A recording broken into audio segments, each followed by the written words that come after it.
NGP पश्चात नेपालमा त्यो भूराजनीतिक दृष्टिकोणले त्यो नेपाल अहिले तपाईँको पछिल्लो चरणमा डिप स्टेटमा पुग्यो भन्ने कुरा छ।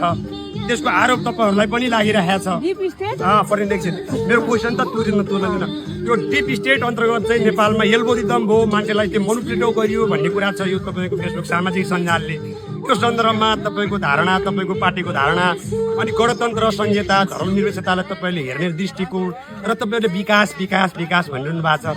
यो विकासको मोड्युलको बारेमा तपाईँले थोरै चाहिँ जानकारी हामीलाई गराइदिनु पर्ने भयो। विकास भनेर अब कस्तो भन्दाखेरि हजुर आगोले पोल्ला सुगालाई यो मानवलाई मात्रै सोच्नु भएन कि प्रकृतिलाई पनि संरक्षण गर्नुपर्छ नि मेरो धारणा हो।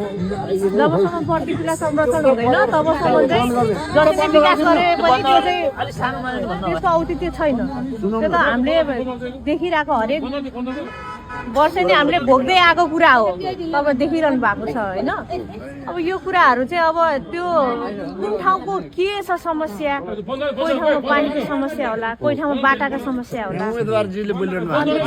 अब कोही ठाउँमा रोजगारको समस्या होला, कोही ठाउँमा बिउ बिजनको कृषकको समस्या होला होइन, अनि कोही ठाउँमा बाढी पहिरोको समस्या होला होइन। त्यो चाहिँ ठाउँ हेरेर त्यो भूगोलले के मागेको छ त्यो अनुसारको चाहिँ हामीले चाहिँ विकास गर्नुपर्छ जस्तो लाग्छ मलाई। मतलब के हो नि भूगोलले विकासको चाहिँ सन्दर्भमा के माग्छ भन्ने कुरा भन्दा नि भूगोल त स्वयं आफै देश होइन, राज्य हो। एकछिन मैले हजुरलाई मैले क्वेसन गर्दा भूगोल आफै राज्य होइन। मतलब त्यसो भने त अन्टार्कटिका भन्ने पनि त छुट्टै राज्य हुन्थ्यो होला, त्यो मात्र भूगोल छ होइन।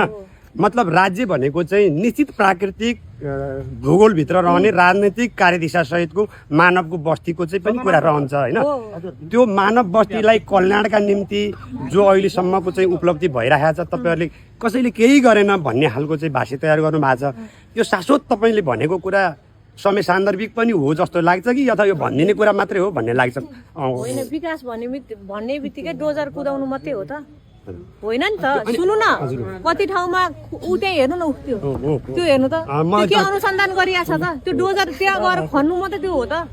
त्यो त्यहाँ खन्न उपयुक्त छ कि छैन, त्यो माटालाई कोटाउँदाखेरि त्यहाँबाट कति चाहिँ त्यो विनाश हुन्छ, क्षति हुन्छ, त्यो कुराको अनुसन्धान गरिरहेको छैन नि।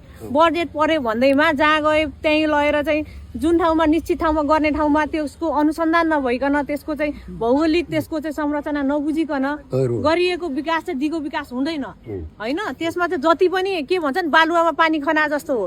त्यो कुरा चाहिँ जुन पहिलाको जति पनि नेताहरूले गर्नुभयो त्यो कुराहरूलाई चाहिँ हजुरले भन्नुभएको कुराको आशय हामी सबैले बुझ्छौँ। मतलब के हो भने नि तपाईँहरूको प्रशासनिक सन्दर्भमा, राजनैतिक सुधारको सन्दर्भमा होइन, यो देशलाई चाहिँ तपाईँलाई भन्नुको दिगो विकास, यो सस्टेनेबल डेभलपमेन्टको चाहिँ दिशामा लाने सन्दर्भमा तपाईँहरूको वास्तविक धारणा के हो त्यो चाहिँ अलि जिस्टमा चाहिँ ट्याक्क यो हामीहरूले सामान्य भाषामा बोल्ने भन्दा तपाईँको राजनैतिक रूपमा त्यसलाई चाहिँ व्याख्या गरिदिनु भयो भने त्यसले चाहिँ फेरि जनतामा तपाईँलाई प्रभाव पार्ने, समाज समुदायलाई प्रभाव पार्ने, स्वयं यो राज्य प्रभाव सञ्चालन सन्दर्भमा चाहिँ प्रभाव पार्ने कुराहरू हुन्थ्यो।